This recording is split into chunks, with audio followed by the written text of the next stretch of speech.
Zero Malabar സഭയുടെ മുഴുവൻ പള്ളികളിലും ഏകീകൃത കുർബാന അർപ്പിക്കണമെന്ന് സിനഡ് നിർദ്ദേശിച്ചു. ഇത് സംബന്ധിച്ച സർക്കുലർ വരുന്ന ഞായറാഴ്ച പള്ളികളിൽ വായിക്കും. മാർപ്പാപ്പയുടെ നിർദ്ദേശം നിർബന്ധമായും എറണാകുളം അങ്കമാലി അതിരൂപത ഉൾപ്പെടെ നടപ്പാക്കണമെന്നാണ് സർക്കുലർ ആവശ്യപ്പെടുന്നത്. മേജർ ആർച്ച് ബിഷപ്പായി റാഫേൽ തട്ടിൽ ചുമതലയേറ്റ ശേഷം ചേർന്ന ആദ്യ സിനഡ് യോഗത്തിന്റേതാണ് തീരുമാനം. ഏകീകൃത കുർബാന രീതി എറണാകുളം അങ്കമാലി അതിരൂപതയിൽ നടപ്പിലാക്കപ്പെടണമെന്നുള്ള കാര്യത്തിൽ യാതൊരു മാറ്റവുമില്ലെന്ന് സീറോ മലബാർ സഭ സെപ്റ്റംബറിൽ വ്യക്തമാക്കിയിരുന്നു.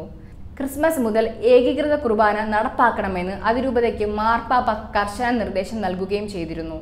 എന്നാൽ ഒത്തുതീർപ്പെന്ന നിലയിൽ ക്രിസ്മസ് ദിനത്തിൽ മാത്രമാണ് എറണാകുളം അങ്കമാലി അതിരൂപതയിൽ ഏകീകൃത കുർബാന നടപ്പിലാക്കിയത്.